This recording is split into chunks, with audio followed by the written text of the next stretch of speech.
My dear friend, I am Ravi Kumar, Faculty of English from Abhinav Classes Maharajganj. बहुत सारे बच्चों ने comment किया था कि सर जी आप नरेशन का पार्ट 2 डाल दिए हैं और पार्ट 1 जो है आपने डाला ही नहीं। तो दरअसल मैं आपको बता दूं कि पार्ट 1 का वीडियो मैं बनाया हुआ था, लेकिन बाय द वे मेरे भतीजे ने उसको डिलीट कर दिया। मोबाइल में उसको गेम खेलने के लिए दे दिया था और उसने डिलीट भी कर दिया। इसलिए आपको पार्ट 1 आज बच्चों की जो कमेंट है उस कमेंट को मैंने पढ़ा और पढ़ने के बाद मैंने कहा कि हाँ आज आपकी पार्ट 1 डालना ज़रूरी है, क्योंकि किसी भी टॉपिक पर यदि आप कंसेप्ट करना चाहते हैं तो सबसे पहले उस टॉपिक की जो बेसिक जो चीज़ें हैं वो आपकी अगर क्लियर नहीं होगी तो फिर आप आगे नहीं बढ़ सकते। आगे की जो चीज़ें होगी वह उसके क्लियरेंस आपकी पूरी तरीके से ख़त्म हो जाएगी।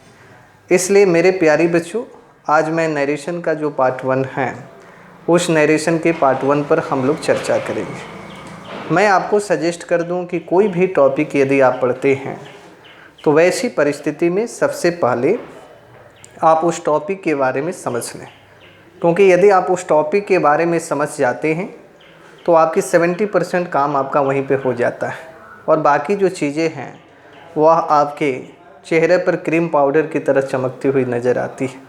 इसलिए मेरे प्यारे बच्चों, सबसे पहले कोई भी टॉपिक यदि आप पढ़ने के लिए जाते हैं तो वैसी परिस्थिति में आप क्या करें कि जो टॉपिक दिया गया है उसको आप समझने की कोशिश करें। आप उस टॉपिक को समझ रहे हैं या नहीं समझ रहे हैं। यदि उस टॉपिक को आप समझ जाते हैं तो वैसी परिस्थिति में चीज़ें आपके आसपास आने लगती है, चीज़ें आपके आसपास मंडराने लगती हैं। इसलिए मेरे प्यारे बच्चों, हम लोग शुरू करेंगे नरेशन। ठीक है मेरे बाबू। किसी ने पूछ दिया कि नरेशन का क्या मतलब है, ठीक है ना। मान लीजिए आप घर पे हैं, आपके फादर ने आपसे पूछा कि नरेशन का क्या मतलब है, तो आप उसे कहिएगा कि इसे हम स्टेटमेंट भी कहते हैं। क्या कहते हैं? स्टेटमेंट भी कहते हैं, ठीक है। या आप इसे स्पीच भी कह सकते हैं, इसे आप स्पीच भी कह सकते हैं, ठीक है। जैसे नरेशन की जो बातें हम करते हैं तो नरेशन को हम कैसे डिफ़ाइन कर सकते हैं। वो नरेशन के लिए आपको स्पीकर की ज़रूरत पड़ती है। सिर्फ आपको स्पीकर की ही ज़रूरत नहीं पड़ती है, बल्कि लिसनर की भी ज़रूरत पड़ती है। जैसे मान लीजिए मैंने कहा स्पीकर, ठीक है ना। आप हमसे पूछिएगा कि सर जी स्पीकर का क्या मतलब है, तो स्पीकर का मतलब होता है बोलने वाला मेरे बाबू, बोलने वाला, ठीक है। मैंने आपसे बात की लिसनर की, ठीक है ना। यदि किसी ने आपसे पूछा कि लिसनर का क्या मतलब है तो उसे आप बताइएगा सुनने वाला, ठीक है ना।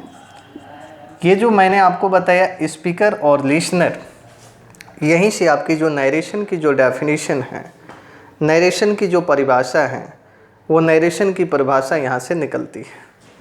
जैसे मान लीजिए कि किसी ने आपको कुछ स्टेटमेंट्स कहा और आप क्या करते हैं, सुनते हैं। तो जो व्यक्ति सुनता है वह लिसनर होता है, और आपने जो स्टेटमेंट्स कहा था किसी दूसरे का सुनकर, उस व्यक्ति ने उस स्टेटमेंट्स को सुना और किसी तीसरे व्यक्ति से कह दिया, उसी को हम लोग क्या कहते हैं, नरेशन कहते हैं। सिंपल से शब्दों में आप कह सकते हैं कि जब हम किसी दूसरे की बात को सुनते हैं और उसकी बात को जब हम किसी तीसरे से शेयर कर देते हैं, किसी तीसरे व्यक्ति से जब हम कह देते हैं, तो उसको हम नरेशन कहते हैं।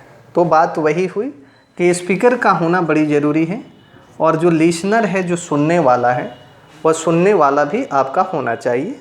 और इसमें एक थर्ड पर्सन की भी बहुत ज़रूरी होती है। थर्ड पर्सन भी आपका यहाँ होना ज़रूरी है मेरे बच्चों, ठीक है ना। क्योंकि थर्ड पर्सन नहीं होगा तो फिर वो किसी दूसरे से तो कहेगा नहीं, है ना। इसलिए आपके जो थर्ड पर्सन है ना, वो थर्ड पर्सन का भी होना आपके लिए बहुत ज़रूरी है, ठीक है। तो उसे हम क्या कहते हैं, नरेशन कहते हैं, ठीक है ना। फिर से मैं रिकॉल करूं, जब हम किसी दूसरे की बातों को हम सुनते हैं और उसकी बात को सुनकर जब हम किसी तीसरे से उसी बात को हम कह देते हैं या शेयर कर देते हैं, उसको हम लोग नरेशन कहते हैं। हमारे जितने भी ग्रामरियन हैं उनके दिमाग में एक बातें हमेशा सोचती रहती थी कि नरेशन को हम कैसे समझें।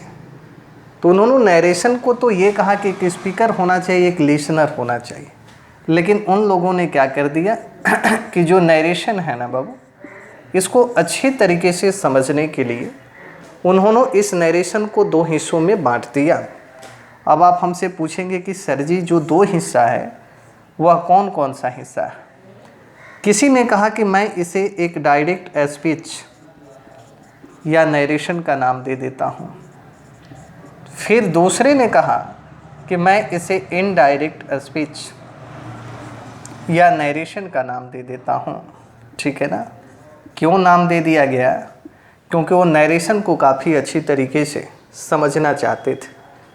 फिर किसी ने कहा कि आपने जब ये डायरेक्ट स्पीच या नरेशन दे दिया तो आप ज़रा मुझे बता दीजिए कि डायरेक्ट स्पीच या नरेशन क्या है।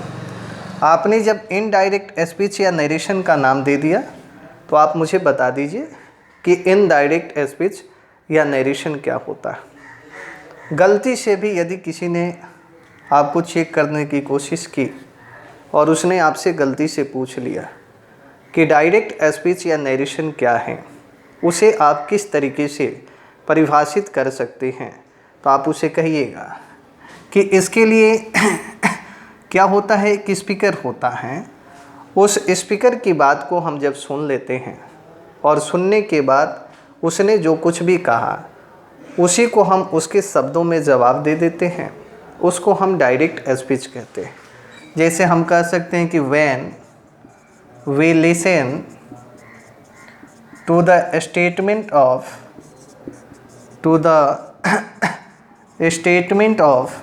एनी स्पीकर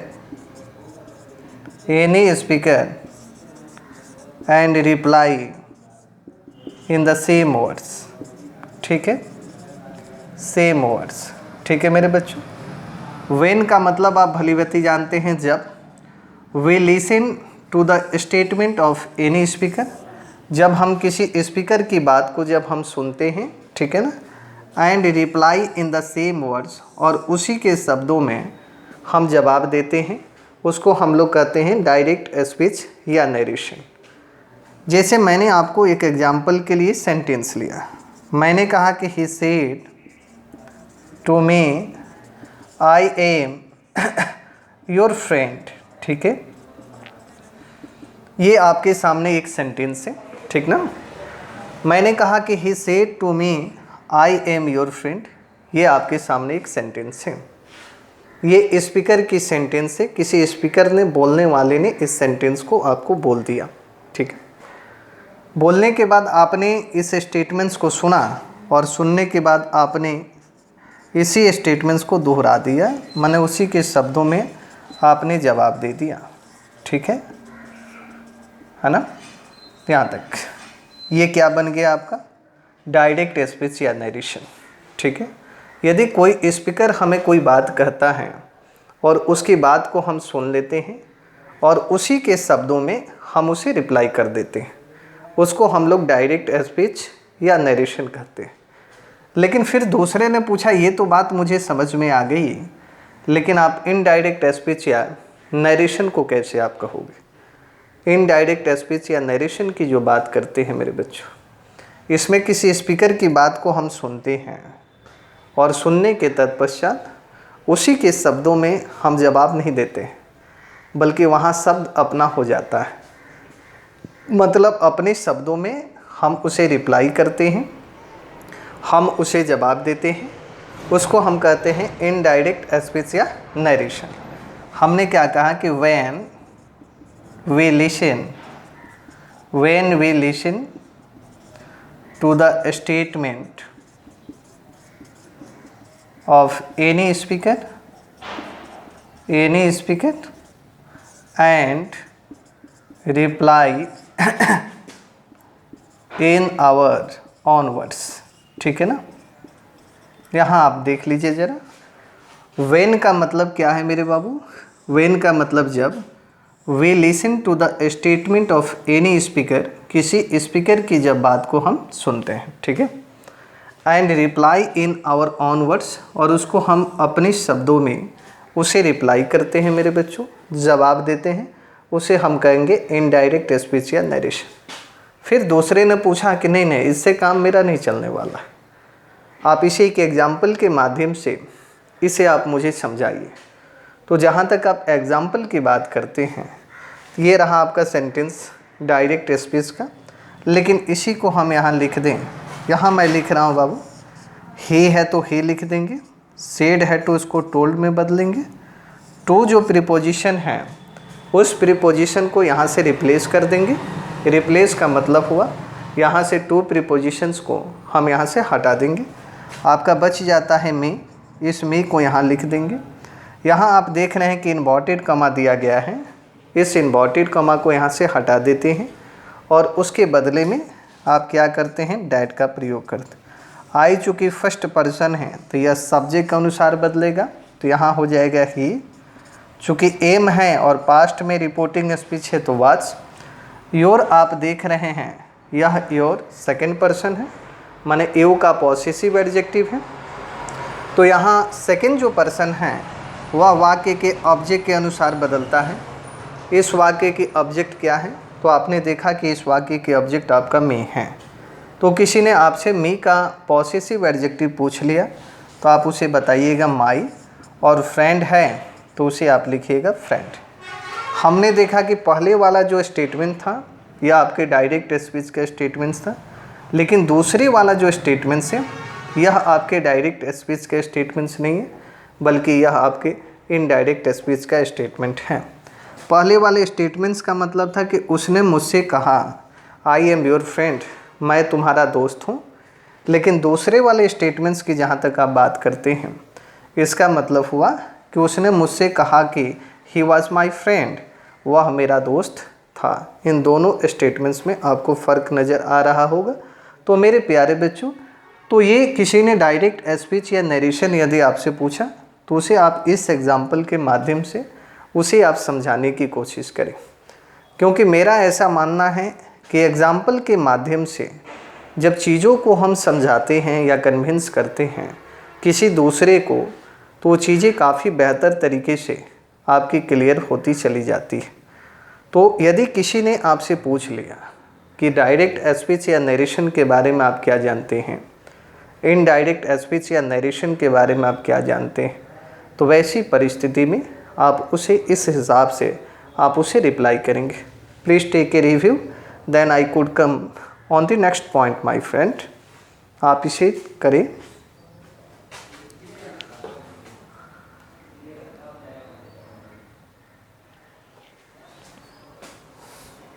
चलिए,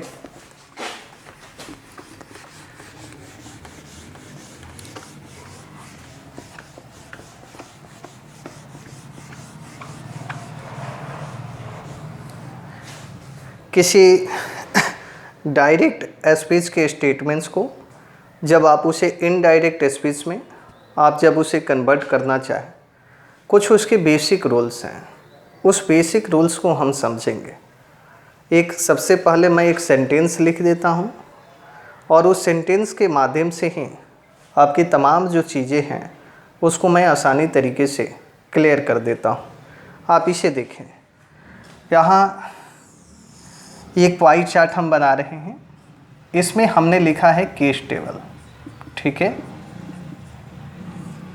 केस है उसको हमने 3 पार्ट में डिवाइड किया है। इसको हम कहते हैं नॉमिनेटिव केस, ये रहा आपका पॉसेसिव केस, ठीक है मेरे बच्चों, और इसको हम कहते हैं ऑब्जेक्टिव केस, ठीक है। इस पॉसेसिव केस को 2 हिस्सों में आप बांट देंगे। एक का नाम आप दे देंगे पॉसेसिव एडजेक्टिव और दूसरे का नाम दे देंगे पॉसेसिव प्रोनाउन, ठीक है। यदि आई है तो इसका माई होता है और ये माइन होता है और ये मी होता है, ठीक है। अगर यू है तो ये आपका योर हो जाएगा, ये आपका योर्स होगा और ये आपका यो होगा। अगर ही दे दिया गया है तो उसे आप क्या करेंगे, हिज में बदलेंगे, हिज में, और ये हो जाएगा हिम। अगर आपका सी है तो उसे आप हर में बदलेंगे, हर्ष और हर। यदि आपका यहाँ दे दिया गया है तो उसे आप देयर में बदलेंगे, देश, और ये आपका हो जाता है देम। ठीक है। अगर वी की बात करें तो आवर होगा, और ये आपका आवर्स होगा, और ये आवर होगा। 8 की बात करें तो ये आपका 8, हाँ ये 8 होगा, ये नहीं, ये 8 होता है। 1 की बात जहाँ तक करते हैं, ये आपका 1 हो जाता है, ये कुछ नहीं, और ये ऑब्जेक्टिव की 1। मैंने आपके बोर्ड पर केस टेबल लिखा है मेरे बच्चों, क्योंकि बिना केस टेबल के आप किसी भी डायरेक्ट स्पीच के कोई भी स्टेटमेंट्स यदि आपका दे दिया गया हो और उसे आप इनडायरेक्ट स्पीच में उसे आप बदलना चाहते हैं, तो आप उसे आसानी तरीके से इनडायरेक्ट स्पीच में नहीं बदल सकते। इसलिए केस टेबल का स्टडी करना आपके लिए काफ़ी ज़रूरी होता है। फिर हम आ जाते हैं एक सेंटेंस को लेते हैं। हमने कहा कि he says to me I am your friend, I am your friend. ठीक है मेरे बच्चों, आप यहाँ देखिए, ये जो रहा इन्वर्टेड कमा रहा, और इन्वर्टेड कमा के बाहर भी आप एक सेंटेंस देख रहे हैं, और इस इन्वर्टेड कमा के अंदर भी आप एक सेंटेंस देख रहे हैं। ठीक है। सवाल यह है कि इस सेंटेंस को हम क्या कहेंगे, सवाल यह है कि इस सेंटेंस को हम क्या कहेंगे। ठीक है। तो इन्वर्टेड कमा के बाहर आप एक सेंटेंस जो देख रहे हैं उसको हम कहेंगे रिपोर्टिंग स्पीच। क्या कहेंगे मेरे बाबू, रिपोर्टिंग स्पीच। ठीक है। इन्वर्टेड कमा के अंदर आप एक सेंटेंस देख रहे हैं, उसको क्या कहेंगे आप, उसे आप रिपोर्टेड स्पीच कहेंगे। क्या कहेंगे आप उसे, रिपोर्टेड स्पीच कहेंगे। लेकिन किसी ने आपसे पूछा कि ठीक है कोई बात नहीं है, आप इसे रिपोर्टिंग स्पीच कह दिया, आपने इसे रिपोर्टेड स्पीच कह दिया, लेकिन इसमें आपने देखा ये सब्जेक्ट है, ये वर्ब है, और ये ऑब्जेक्ट है। सब्जेक्ट वर्ब या ऑब्जेक्ट या अदर वर्ड आप कहें, बात वही है। ठीक है। तो उसने पूछा कि ये तो बात हमें समझ में आती है कि इन्वर्टेड कमा के बाहर यदि कोई सेंटेंस होगा तो उसे हम रिपोर्टिंग स्पीच कह देंगे, लेकिन उसकी जो वर्ब है उस वर्ब को क्या कहेंगे। यह तो बात हमें समझ में आती है कि इन्वर्टेड कमा के अंदर यदि कोई सेंटेंस है तो ठीक है वो रिपोर्टेड स्पीच है, यहाँ तक बातें हमें समझ में आती है। लेकिन उस सेंटेंस का जो वर्ब है उस वर्ब को हम क्या कहेंगे, सवाल अब यहीं पर पेचीदा हो जाता है। कुछ नहीं करना, यदि किसी ने आपसे कहा कि उसकी वर्ब को क्या कहेंगे, तो आप जानते हैं कि इन्वर्टेड कमा के बाहर एक सेंटेंस दिया गया है जिसका नामकरण आपने किया है रिपोर्टिंग स्पीच। इन्वर्टेड कमा के अंदर भी एक सेंटेंस दिया गया है जिसको आपने कहा रिपोर्टेड स्पीच। ठीक है। इसकी वर्ब को आप कहिएगा कि verb of the reporting speech, reporting speech. इसकी जो वर्ब यहाँ निकल के आएगी इसे आप कहिएगा कि verb of the reported speech, verb of the reported speech. मामला यहीं पे क्लियर हो गया। दूसरी बात आप एक चेक कर लें कि इन्वर्टेड कमा के बाहर जो सेंटेंस दिया गया है उसके वर्ब को आप चेक करें। चेक करने के बाद में आपको देखना है कि वो जो वर्ब है प्रेजेंट टेंस में दिया गया है या फ्यूचर टेंस में दिया गया है। ठीक है।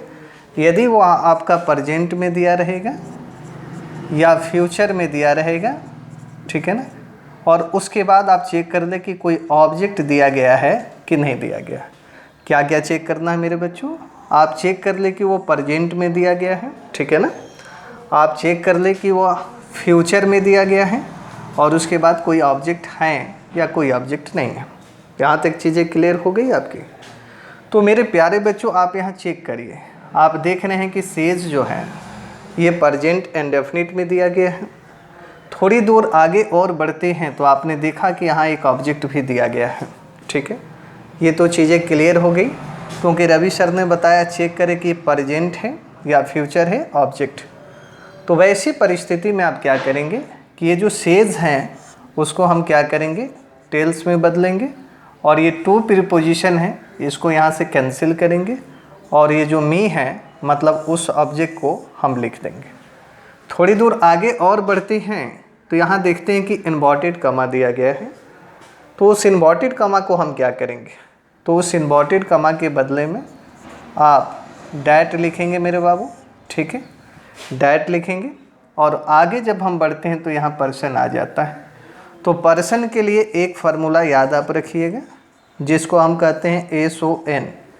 अब आप हमसे कहिएगा कि सर जी ज़रा मुझे बताइए आपने ये क्या लिख दिया बोर्ड पे।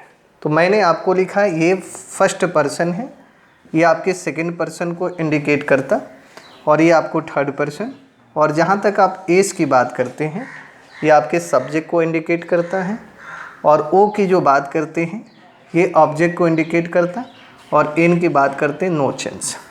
तो यहाँ आप पर्सन यदि बदलना होगा तो इस फार्मूले को आप हमेशा याद रखेंगे, ठीक है। इसमें और कुछ नहीं करना है।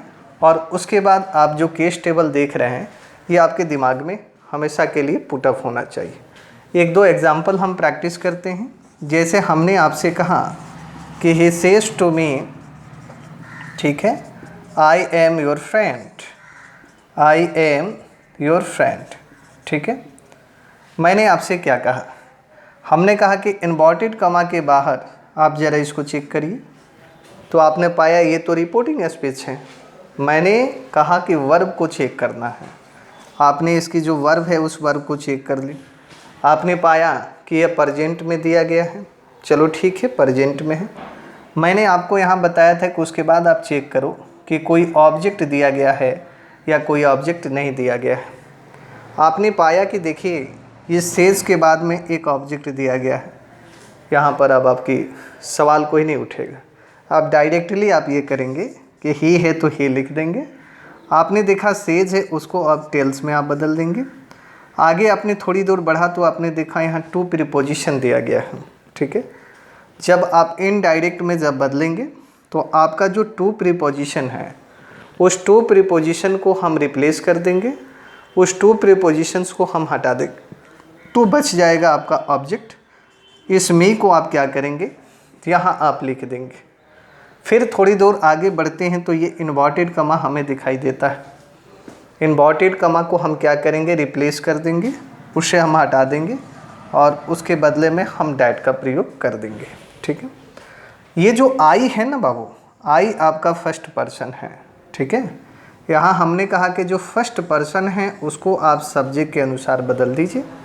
किसके, रिपोर्टिंग स्पीच के सब्जेक्ट के अनुसार। तो रिपोर्टिंग स्पीच का सब्जेक्ट कौन है, ही है, यहाँ आई है, तो इस आई के जगह पर ही लिख देंगे। और जब भी रिपोर्टिंग स्पीच आपका प्रेजेंट या फ्यूचर में दिया गया हो तो एम आ जाए तो उसके बदले में इज़ का प्रयोग करेंगे। थोड़ी दूर आगे बढ़ते हैं, यहाँ देखिए योर दिया गया है मेरे बच्चों। ये योर क्या है, देखो यहाँ चार्ट में, यहाँ योर जो है ये किसका, पॉसेसिव एडजेक्टिव में है, और ये किसका पॉसेसिव एडजेक्टिव है, यू का। तो आप देख रहे हैं कि ये जो पॉसेसिव सेकंड पर्सन आपके ऑब्जेक्ट के अनुसार बदल रहा है, मी का। अब हम देखेंगे कि मी यहाँ है, इस मी का पॉसेसिव एडजेक्टिव क्या होगा। तो इस मी का पॉसेसिव एडजेक्टिव माई है, तो इस माई को वहाँ से उठा के क्या करेंगे, यहाँ लिख देंगे। और ये फ्रेंड है तो इस फ्रेंड को यहाँ लिख देंगे। Is it clear. एक और सेंटेंस हम लेते हैं। हमने कहा कि he will say to me I am your friend, I am your friend. ये रहा आपका सेंटेंस, यही रहा आपका इन्वर्टेड कमा, ठीक है। इस इन्वर्टेड कमा के बाहर आप देख रहे हैं कि एक सेंटेंस दिया गया है, और इस इन्वर्टेड कमा के अंदर भी आपका एक सेंटेंस दिया गया है, ठीक है। मैंने कहा था कि रिपोर्टिंग जो स्पीच दिया गया है, इस रिपोर्टिंग स्पीच के आप चेक करें कि वो प्रेजेंट में दिया गया है वर्ब या फ्यूचर में दिया गया है। आपने देखा यहाँ विल से लिखा है, इसका मतलब यह फ्यूचर में दिया गया है। उसके बाद हमने कहा था कि ज़रा आगे बढ़ के चेक कर लो कि उसमें कोई आपका ऑब्जेक्ट दिया गया है या कोई ऑब्जेक्ट आपका नहीं दिया गया है। आगे जैसे आपने बढ़ा तो देखा कि इसमें ऑब्जेक्ट दिया गया है। तो ऑब्जेक्ट जब दिया गया है तो हमें अब कोई समस्या नहीं होनी चाहिए। ये जो आप ही देख रहे हैं, इस ही को आप ऐसे लिखें, विल है तो विल लिख दें, से जो है उसको आप टेल में बदल दें।